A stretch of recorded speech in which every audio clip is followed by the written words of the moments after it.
Okay. So just one thing while we're thinking about recording is, would you all like, because we're doing this a little differently now. 4 people are in the waiting room. Just a minute. I'm going to admit them all. Mary and Kathy and Yolanda and Rafi.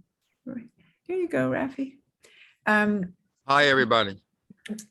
Just while they're coming in, would you like to get the videos sent to your email, the recordings? I don't know why you're on here twice, Dov, but here, I admitted you again. That's funny. I don't hear anybody.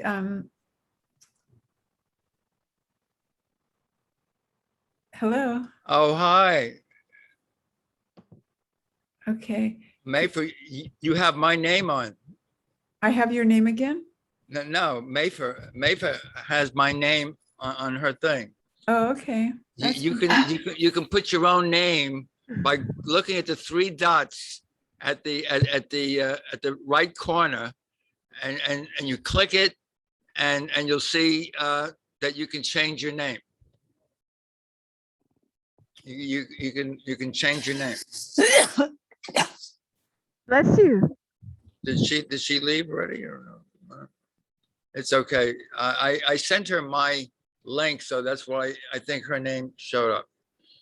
Okay. All right. Well, why don't we start now, and we can ask that same question at the end, because Okay. more people will walk in. Okay. Okay. All right. Good evening, everybody, and again, welcome to Join Us Tuesdays for Present Happiness. Yes.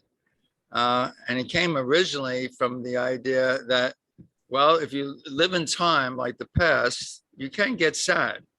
And the only time you can really have that present happiness is in the present. So no matter what's going on, our willingness to return to the now is the only way that we can say, hey, I am cause of my natural happiness. Okay. Good evening, Mayfair. Thank you so much for being here. Okay.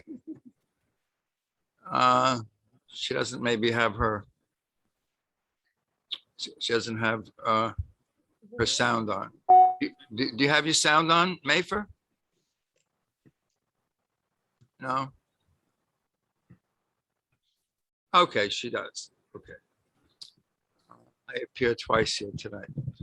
Anyway, I want to tell a story that is a true story for me, because when we first started out here on Tuesday nights, Rosalyn and I were looking at the fact that you can grieve from the past and feel sentimental or sad or feel lost or feel like you lost a loved one.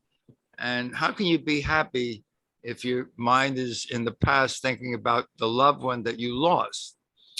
And that's how Present Happiness, Join Us Tuesdays for Present Happiness, got started.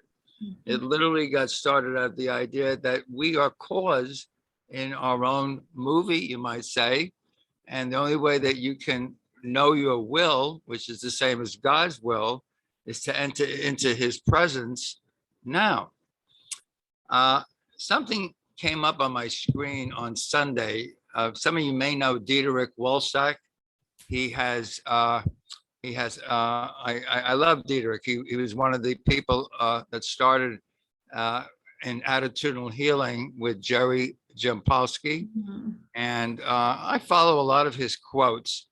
Now I'm going to put up one of his quotes now that came over on Sunday, and it came from Hafiz. Now, some of you know Hafiz is the Persian poet that lived, I don't know, somewhere in the time of Rumi, maybe a little bit later, I'm not sure.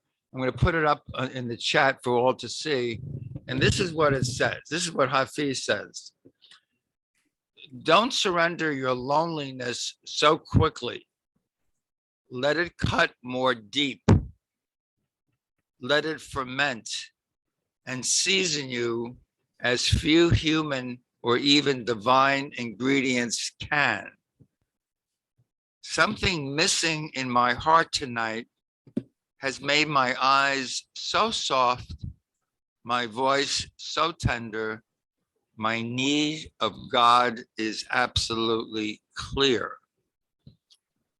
So Hafiz is saying, instead of thinking that you're lonely and you need another body out there to keep company to your body, begin to recognize that there's a deep longing in your heart. And even though in our society today, in our culture today, the thought is, let me get another body with me so I won't be so lonely. And I have a client who says, I cannot imagine that I'm going to live the rest of my life alone, without somebody to keep me company. That's the ego at work, by the way. The ego needs somebody so it doesn't feel alone. Okay, that's from Hafiz from 700 years ago. And now I'm going to put up something that Dietrich Walsack said, as Dietrich always uses some of his, some of the people that he quotes, and then he uses that, as we all do, to teach. And this is what, let me put it up. And this is what Dietrich says. I'll read it. He says, when I recognize that sadness, worry, grieving, and even mourning indicates that I believe there is something missing in my heart, I have a choice to make. Do I seek outside of me to fill the lack, or do I choose to go inside and find the truth? There is nothing lacking. There never was. The apparent lack is at all times supplied by my connection to who I am. The belief in lack comes from a belief that I am not enough, that there has to be someone or something that can complete me, or equally debilitating, I have to do something to become enough. I am whole. I am complete. There is nothing lacking. I just forget from time to time. And that's from Dietrich Walsack, who is the founder and program director of Choose Again, which you can see at choose-again.com. And Dietrich is an old friend of mine, and he does some wonderful work. A lot of people with addictions go to his retreat down in Costa Rica. I'll just put that in as a plug for some of the work that Dietrich does. So that happened on Sunday. And I said, I'm going to talk about this on Tuesday evening because it really touches me, because it's my experience that I'm going through right now. I was married for 40 years. I was with her for 43 years. And now all of a sudden I'm alone. There's that word alone. And I say, maybe I should find someone to be with. So this is like a question that's in my consciousness right now. Lo and behold, that was Sunday. On Monday, I see the following slide, which Rosalyn hopefully is going to be able to put up. It's a picture of Keanu Reeves. And let's see what Keanu Reeves has to say. Rosalyn, Yeah, just give me a second. Okay, very good, very good. And we all love Neo Keanu Reeves. He's the one, right? He is the one. And here it is. So Keanu says, someone told me the other day that he felt bad for single people because they're lonely all the time. I told him that's not true. I'm single. I don't feel lonely. I take myself out to eat.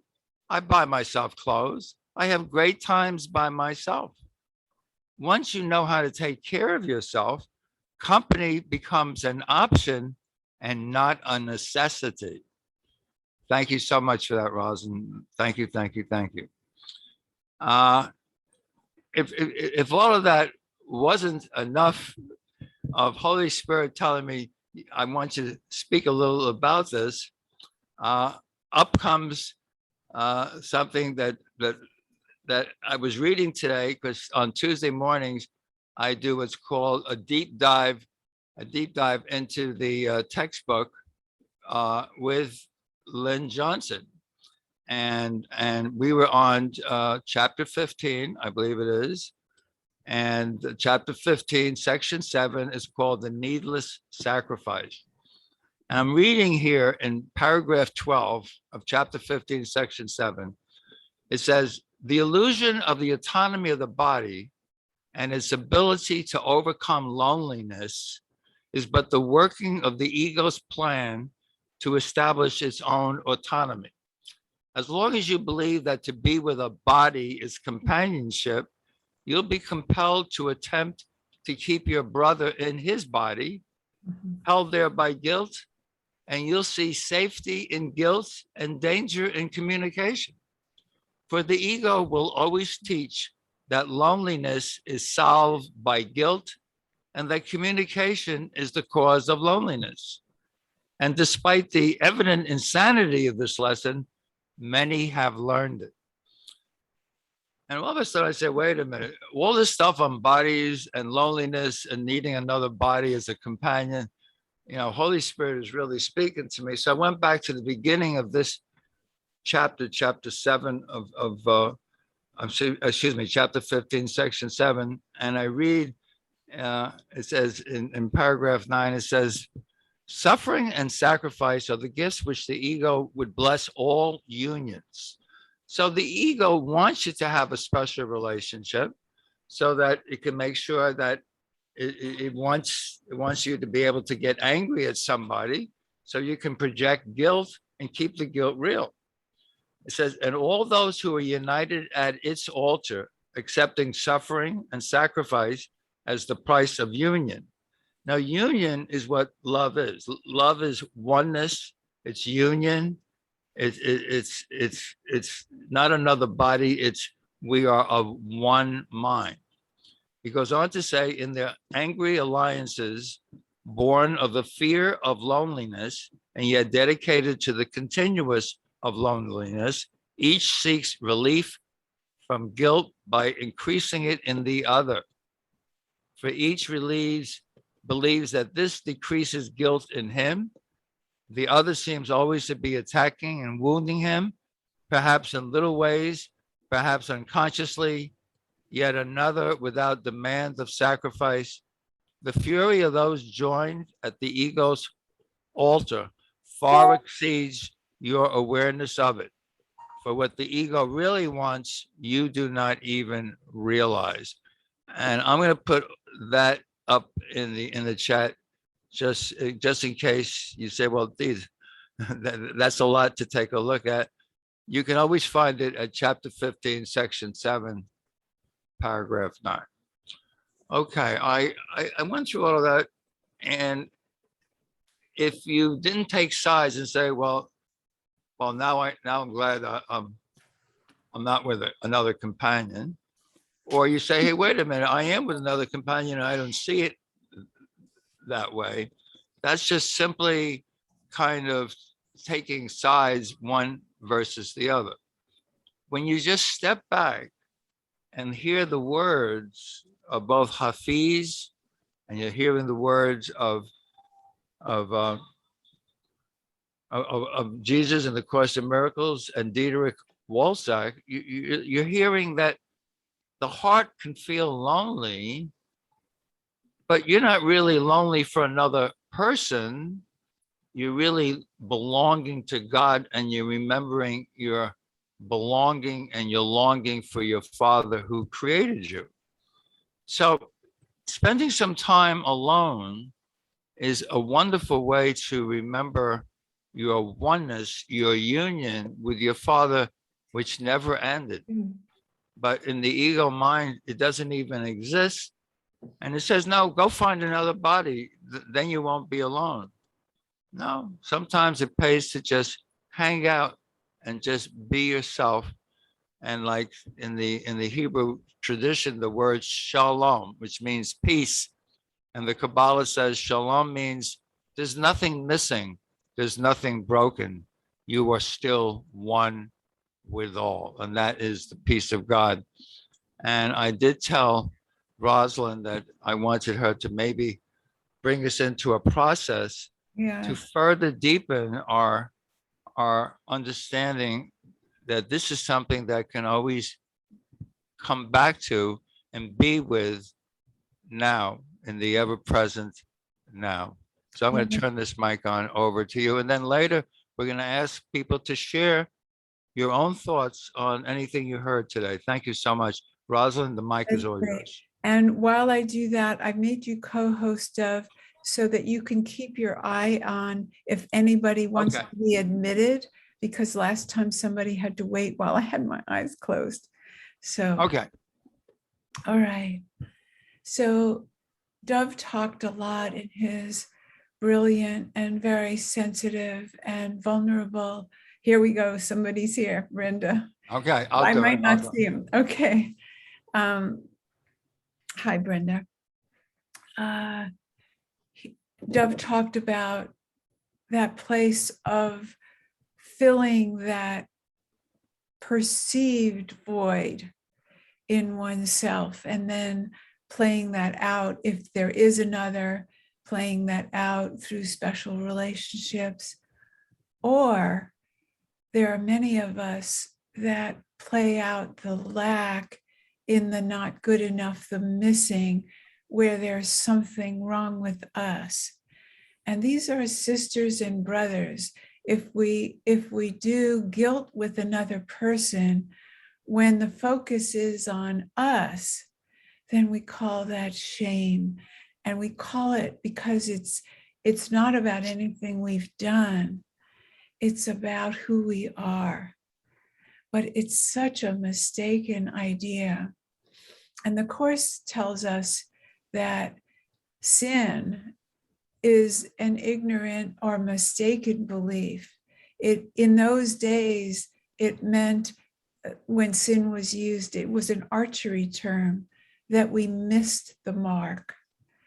And so now let's go together, whether we're feeling like we're missing a partner or missing a best friend, missing another, someone we've lost or someone we're looking for in the future. You know, the past and the future are just stories. They aren't this moment. Let's explore this moment. But before we do that, if you're the kind of person that gets frequent messages, I'm just not good enough, I'm not smart enough, I don't belong, people don't want me, I can't be part of that, they're smarter, whatever they are, better than you, then put a number on that. Put a number on how much that hurts right now.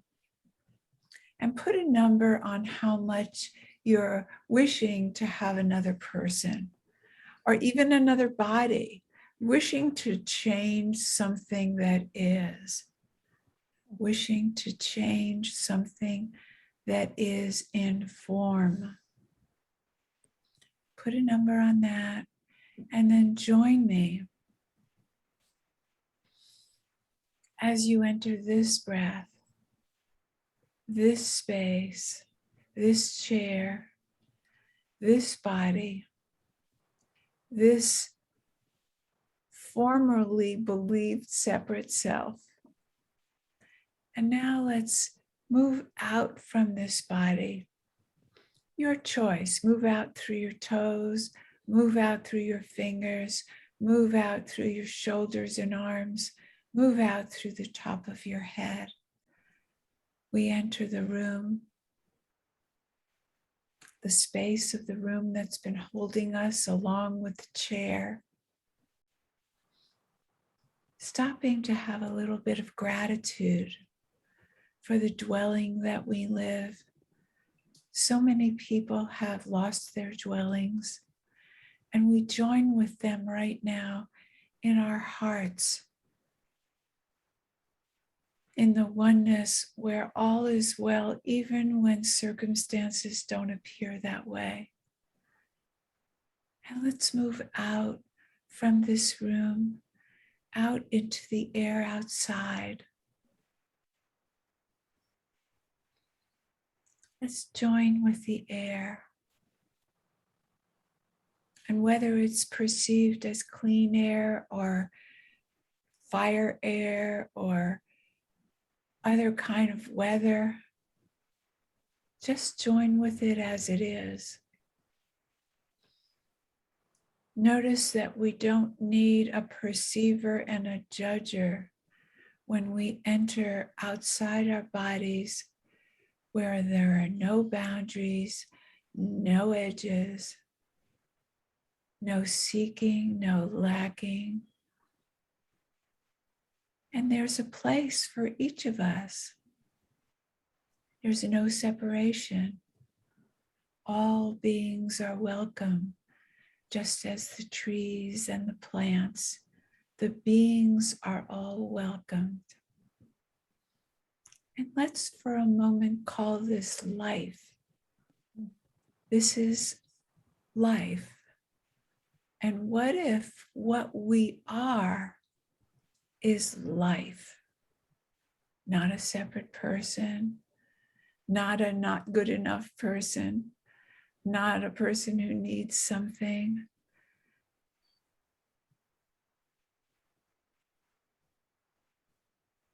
In the old mystical traditions, we went to what we're not to find out what we are. So the Course tells us we're not a body, but let's experience that now. Where is everyone else in this space outside? They're with us without their bodies. All are welcome. All is one, just as it is. And if by any chance you've been missing someone, like Dov and I he doesn't have his wife in presence in a body. Rafi doesn't have, I believe it's a son. I don't have my daughter here in body, but we can experience them here with us. And just as we've had this image that you could tell yourself you would lay on a couch and not get up, but you can't. Sooner or later, you'll get a message, get something to eat, get a glass of water, make a phone call, message that person. And what if those messages come from your intuition, come from this oneness? What if we trusted that rather than the separate person? Yes, we can't know for sure, but what if we did an experiment to trust this peace that we have right now, that all is well? We can bring this into our lives. It doesn't have to be a meditation experience. We are one with the one. If you call that God, so be it. If you call it the oneness, so be it. If you call it life, so be it. If you call it your everything, so be it. We are the beingness. We are the I am. In case you need proof that you're not your thoughts and feelings, remember you're the same person you call I, that had 5-year-old thoughts once, that had 5-year-old feelings you had once. And that I is still with you, but it's not a body. Your body has aged. It's not a thought. You don't remember what you thought at 10 a.m. this morning. No matter how repetitive the thoughts are, they're still transitory. What if we busted the myth that we are our bodies, that we're not good enough? All it takes is a refocus. All it takes is a remembrance of the peace that you are now.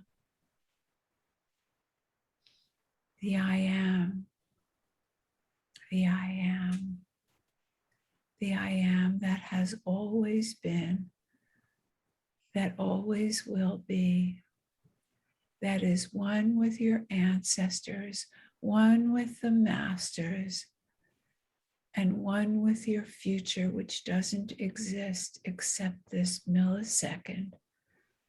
Quantum physics proves it. All we have is this moment, this millisecond moment, without the mind, without a story. So let's come back into the room with soft eyes that are not seeking anything, but receive all that we've experienced, receive each other, receive the guidance, receive. We have receptors for a reason. Let's use them for our enlightenment,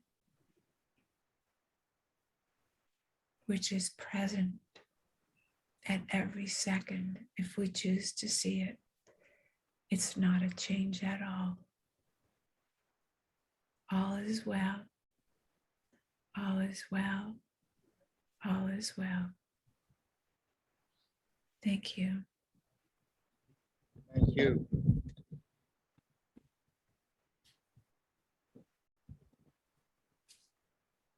Yes, Kathy, please go ahead. Thank you. Yeah, I wanted to share that in chapter 8 of the Course, Jesus says that if we're feeling lonely, it's really just an illusion of loneliness. He says you cannot maintain the illusion of loneliness if you are not alone, because he is with us always and we are always connected. So there's never a time in reality that we are not in relationship. So I had just, because that's one of my favorite paragraphs in the Course. So I wanted to share that. Thank you. Thank All you. right. Kathy. Thank you. That's in chapter 8, what? Section what? You're muted, honey. Sorry. It's chapter 8, paragraph 2, sentence where he says, you cannot maintain the illusion Yeah. of loneliness if you are not alone. That's sentence 7. Okay. You know, when Rosalyn was saying, you know, what word do you want to use for God? Do you want to use one? That's okay. You want to use life, l'chaim? That's life. That's okay. It's really the union of the Father and the Son. There's a 3-word sentence in the Course that says, truth is union. So the communication between the Father and the Son is always going on. Notice in lesson 49, he says, God's voice speaks to me all through the day. There's a part of my mind that is in constant communication. The word constant means it never ends. Constant communication with the voice for God.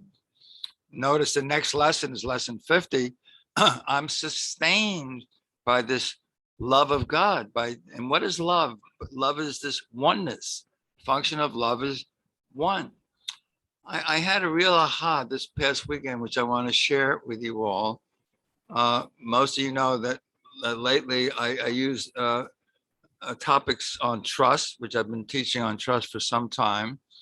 And this past Saturday, I was teaching in Colombia, and I think Mayfer was listening to was on video, and the topic was called trust the truth. And the second part of the topic was because nothing else is true. What else are you going to trust in? You're going to trust in a belief system? Trust the truth. Now, but you might say, but what is the truth? He tells you the truth is oneness. The truth is union. It came to me that, you know, the very first time trust is mentioned in the Course, in the lesson book, is in lesson 47. God is the strength in which I trust. Now, it sounds like it's God's strength, but it's really not just God's strength. It's my strength because we are one. It's the same strength.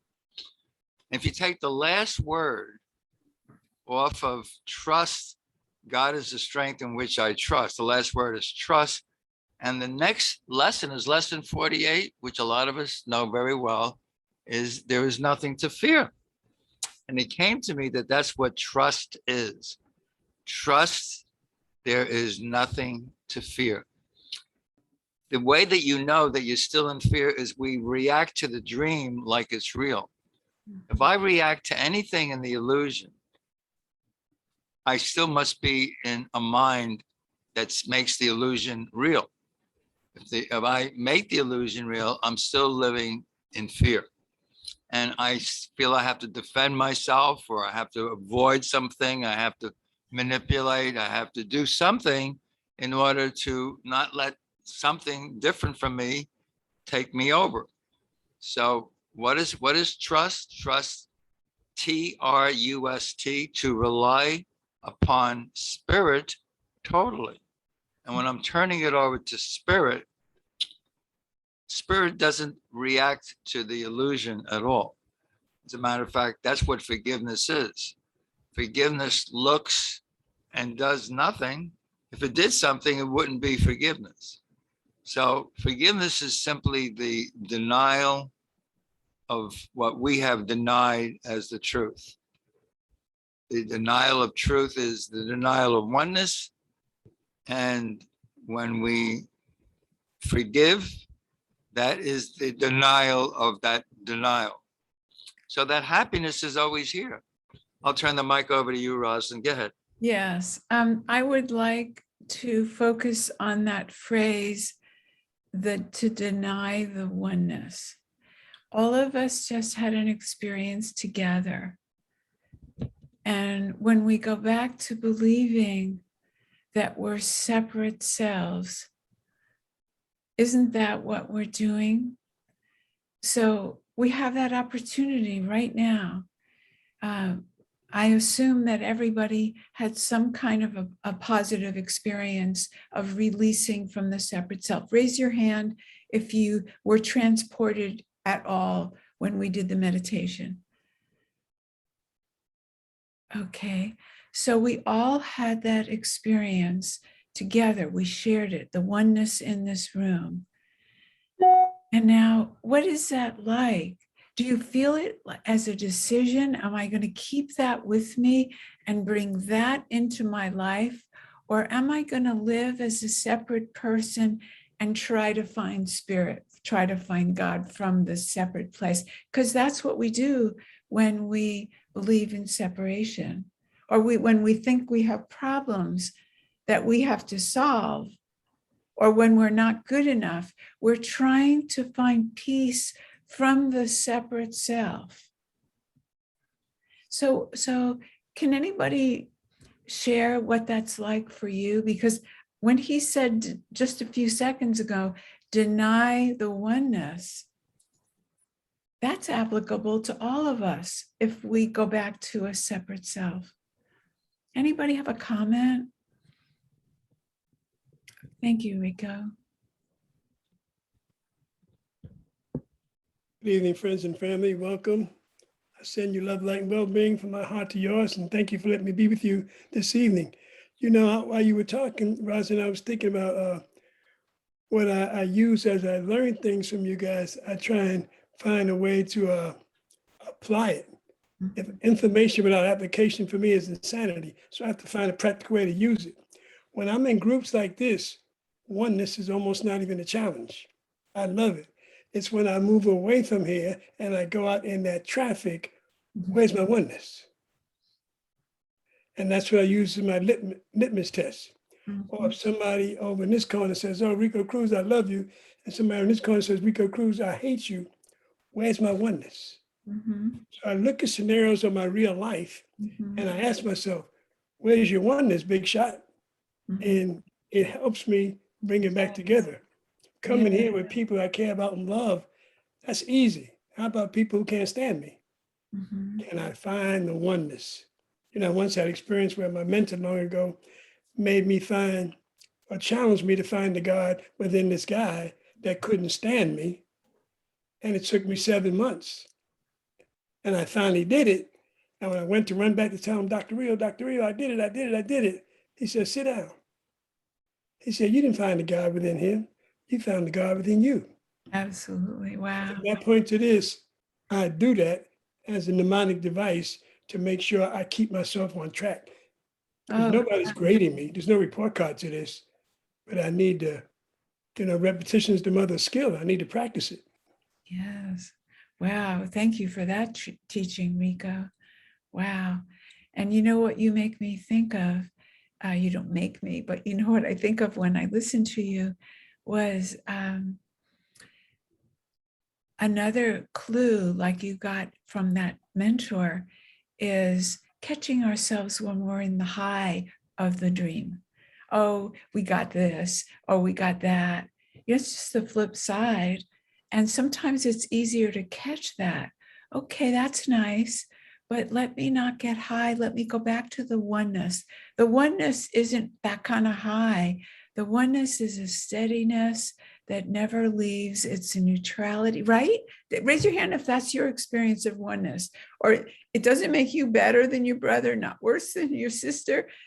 It's not all, oh, wow, So that's sometimes what I do as a way to come to remember that neutrality that is such a gift.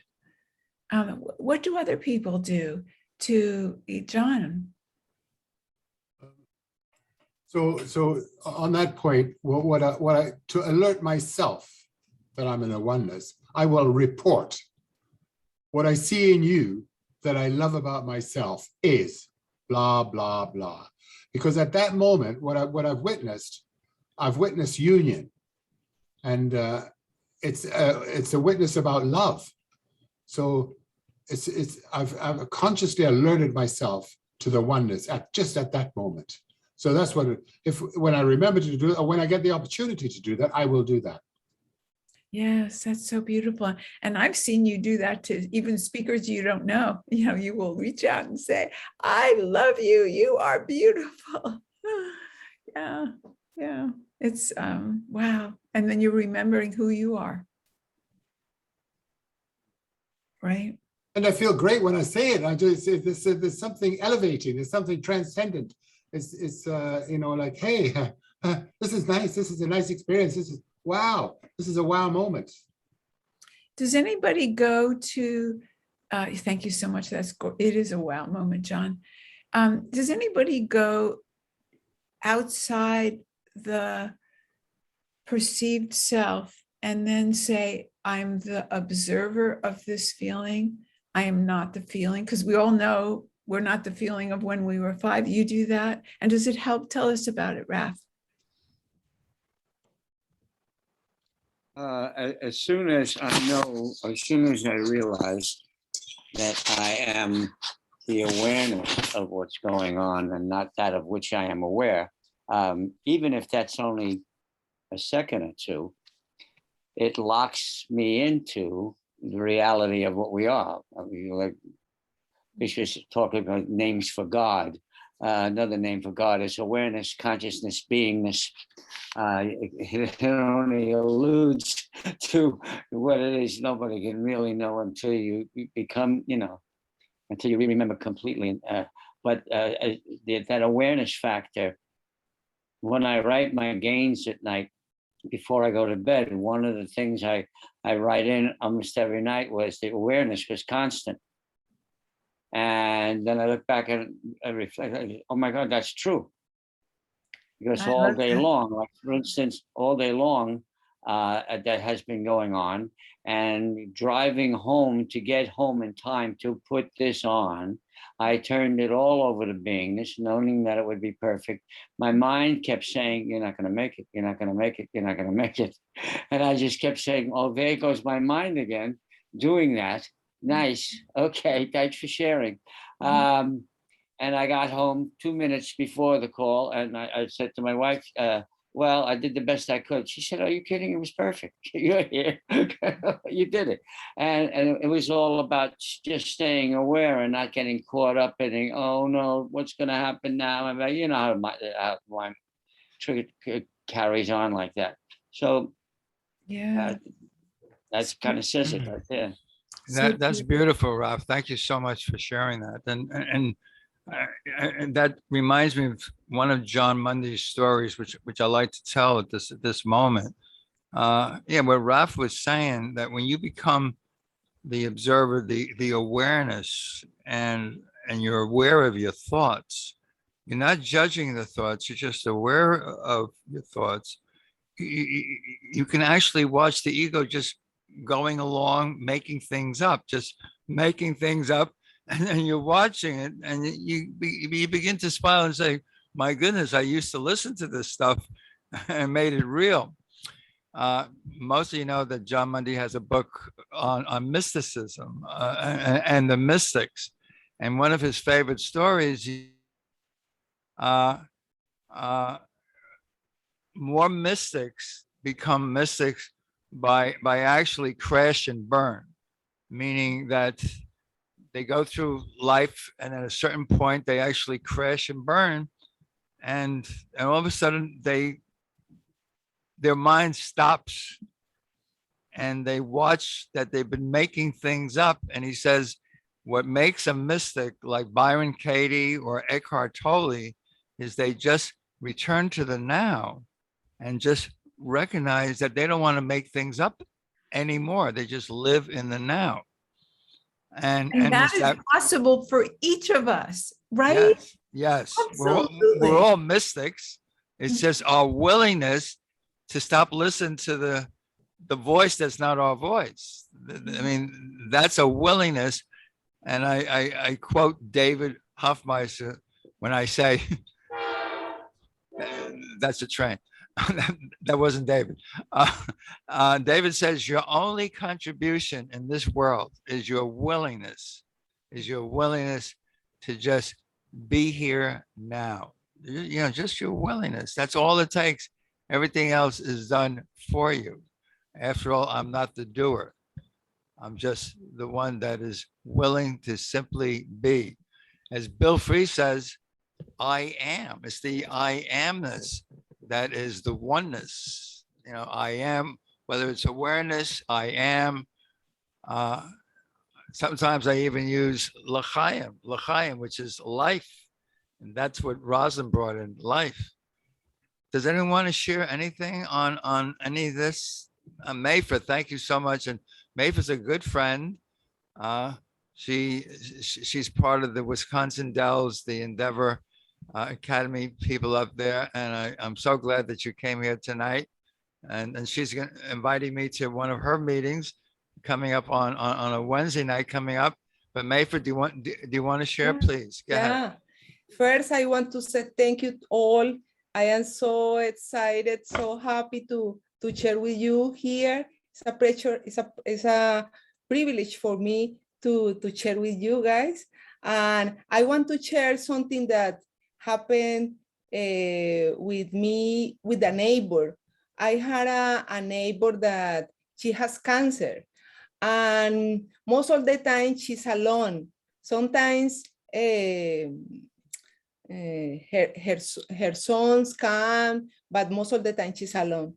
And one day I was walking, and I saw that she was out to the car, but she was crying, and she was crying and walked fast to go to open the door, her door. And I said to her, Margie, what happened? Do you need a huggle? And she said, yes. And I huggled her. But my mind in that moment was telling to myself, this is not real. This is not real. This is not real, you know? And I huggled her. And then she said to me some things, that she was with the doctor and that she needed a treatment. But suddenly I saw her and I said, but you had a beautiful glasses today, because she was using pink glasses. And then she started to laugh, and we start to laugh, you know? And for me, that was amazing, because I show up there in the right moment, I think, right? And what for me was incredible. Not all the time I can do that. But I try to practice a lot. When Jesus say in the second review, she say, God did not create this in the way that I see, right? And it's so important. And I try to practice a lot that people call me, oh, I need this problem. And I start to say to my mind, this is not real. God did not create this, you know? And that it was a beautiful experience for me with her. Wow, Mayford, that was gorgeous. We can all borrow that. This is not real. What if we said that to the repetitive statements that we have about ourselves, whatever it is? Oh, you should lose weight. Oh, you're not smart enough. Oh, you're not. What if we just said that's not real? And it's still not real. And it's still not real. And it's still not real. And after a while, it might be funny and we might have that smile. Yeah. And remember to laugh, right? And you ended up in laughter over the pink glasses. But I think energetically, she really got what you meant. It wasn't the words. You were holding the truth right at that moment. And there are no secrets. We're joined. It's the oneness over and over. And it's so beautiful because sometimes she loves apple pie, and sometimes I prepare apple pie. And I call her and I say, do you want coffee with apple pie? And she say, sure. And she can, and she start to talk, but finally always we laugh and laugh and laugh. And it's, even if she tell me about the family or the treatment, you know, it's beautiful. Mayford, do you think there's anything in your culture? Because in some other Latin cultures where I've been, there's more ease of laughing. Was there anything from where you grew up where laughter is a more frequent joining? I don't know. Yeah, well, maybe you'll notice and come back and tell me, because maybe when it's your own, you don't notice it. You know what I mean? Let me tell you, I am from Colombia. Mm-hmm. I grow in Colombia. And I remember that I was working at the university, and in that moment, I didn't know the course. I didn't find the course. And one time, a guy that he was working with me, he came to my office and he said to me, always you are smiling. You know, and I don't know, I feel that that is it's like a, it's your gift. It's your gift. Yes, it's my gift. And maybe my culture, that is Latin people, sometimes are more open, you know, more sentimental, more emotion, more passion. I remember when I moved to Wisconsin, that people say, we need you guys from Colombia because you are so passionate, because you cry, you laugh, you want to help, things like that. Yes, thank you, John. Yeah, so thanks, Mayford, because that's in the course. I heard Dr. Watney say one time when we remembered not to laugh and we took things seriously. That's the big problem. You know, that's the whole problem. You know? Yeah. So what you're saying is right on the money. You know, just the joy showing through, the laughter showing through, like it's treading lightly over the whole thing. So that's a great gift you bring, and you brought to that lady. And I just want to acknowledge you for that. Yeah, and I love something that David say that I practice a lot, and is when I am walking, I like to walk or biking, and sometimes I am with the saline a little bit, and I start to think what I'm going to do about things that I have in Colombia, for example, right? What I'm going to do, and then I remember, and I say, no, Maverick, you are from you belongs to God, and I start to say to myself, I belong to God, and then I start to be restful again, you know? Yes, that's beautiful. I belong to God. Yes. Yeah. That's the oneness again. I love your interpretation. And did you have your hand up? Oh, Yeah, really? go ahead. Namaste, mighty companions. Oh, I love this here. I'm just saying, I'm going through something now that, Louder. well, better? Yeah. Is Yes, this better? yes, Good, yes. good, good. There's this really loud music going on across the street, and I used to like, it was like, used to be like electricity, and it's been a challenge for me. Now I look at it as an opportunity. And when, and so far I'm getting through it. It's just becoming a part of what is. There's loud music in heaven. Very good. Yeah. Yeah, Lynn, that's what I call acceptance. And for me, acceptance rather than resistance. Resistance causes a lot of pain, hurt, suffering. Acceptance for me is the same as forgiveness. When you accept things and you include them instead of excluding them, they don't bother you at all. They don't bother you at all. For instance, I have tinnitus in my left ear, and it's a debilitating kind of thing, meaning that over the years it's even getting worse. And most people who have tinnitus say, I can't take, the hum or the ring or whatever.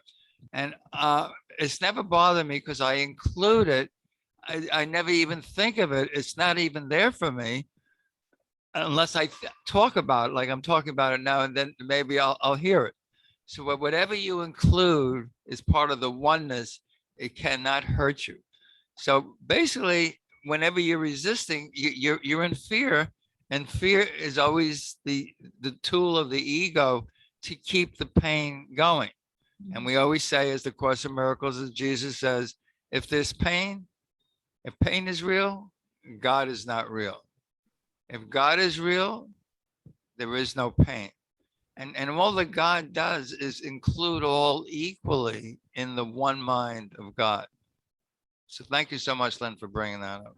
Thank you. And there was something in your quotes that you shared today, Dov.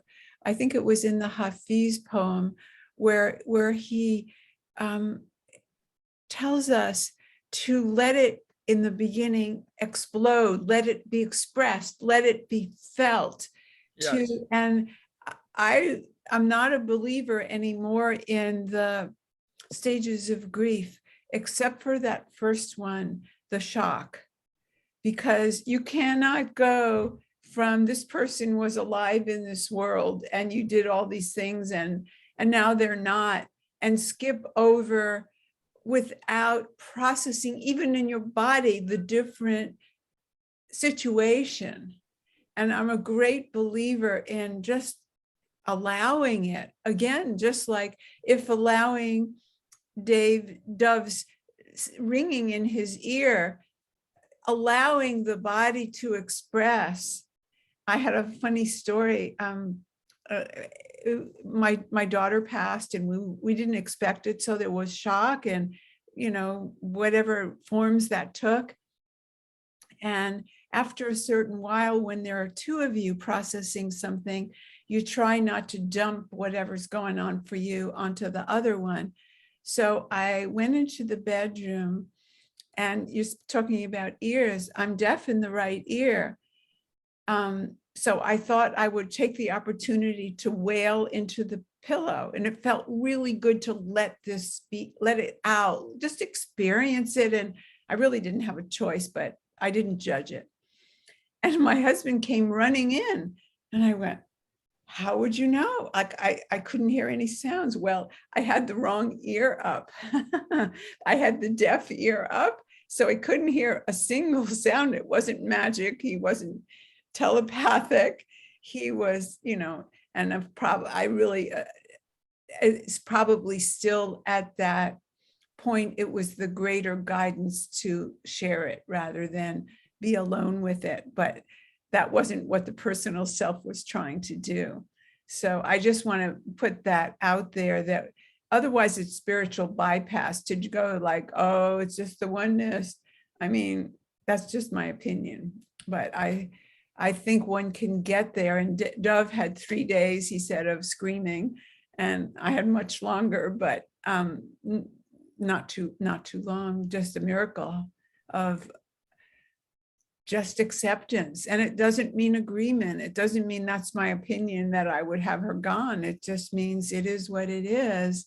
And I am open to the love that is present. And for some reason, I think being broken all the way open by the shock of losing my daughter at 39 opened me more to the love that's present in life. So Dov was even saying some of these mystics, they had their hard knocks before they got opened up. That's certainly been my experience. And I see Kathleen, you shaking your head. Is that your experience too? Not initially. When I first found the course, it was through my mom, and I was very involved. And then I had like a decade where I just completely just went to the other side. And now I'm coming back, even though I've had plenty of hard knocks, but I'm not quite there yet. So I wouldn't say the hard knocks have made me any more of a mystic than I was in the past. Mm-hmm. Well, just staying open, and you're shaking your head I felt your resonance and your understanding, and that may have been a portal for you. So let's look for that opening for you to have another point of view, another perspective. Thank you. So beautiful. Yeah. Yes, Dov. I just want to point out from Hafiz, he says, let it ferment and season you as few human or even divine ingredients can. So the ego always wants to react and do something. Ego's always into the doing. So Hafiz is saying, no, don't jump out and do anything, which is always ego speaks first and loudest. Step back. And I use the word marinate, kind of marinate in it. He uses the word ferment. Let it, allow yourself to dwell in it. And as you dwell in it, you're going to see that it's actually perfect for your peace. That the goal of this course in miracles is peace. I know people said, no, the goal should be happiness, but when you're peaceful, you are happy. Absolutely. When you're happy, Mm-hmm. you're peaceful. So as you allow yourself to ferment or marinate, you're going to experience that oneness, that sweetness, that calmness, that peace. So I just point that out. There's no need to jump into anything, which is the ego's big thing. Well, I'm going to do this, and I'm going to do this. I need do nothing. And Jesus tells you in chapter 18, section 7, these 4 words will save you a century of contemplation and meditation and trying to figure out what to do next. Yes, John. Yeah, on that point, I need do nothing. That came up a few weeks ago for me. And speaking about marinating and stuff, I would like to report something. This group here has been a portal for me, Rosalyn, about my situation. That I'm so happy to let you know. In the at least last weekend, I have actually let go or sent on its way of in total acceptance of a story that I've been running for 77 freaking years, and so. There's plenty of time for me. It's long enough, and so I just want to express my gratitude. I want to express my acceptance, full acceptance of what's happening to me, and just acknowledge everybody here and myself for marinating and being open to going through the portal, and just honoring everybody here for their love and for my love. So I just want to report that, make sure I say it and make sure that it gets heard. Thank you so much, John. Thank you. And claiming it like you do is so amazing, because it changes things. Instead of referring to the old self, you're now claiming this new experience. Not only that, I feel happy, I feel healthy, I feel absolutely terrific. Yay. Does anyone have any last thoughts before we close? Yes, Rico. Not really thoughts, they're just a diplomatic part of my love. I just want to say hello to Kathy, Kathleen, and Mayfair, because I've never met you before. And I want to thank you for adding love to this group, which increases my love boat. So thank you. Thank you. Anyone else want to share anything at all?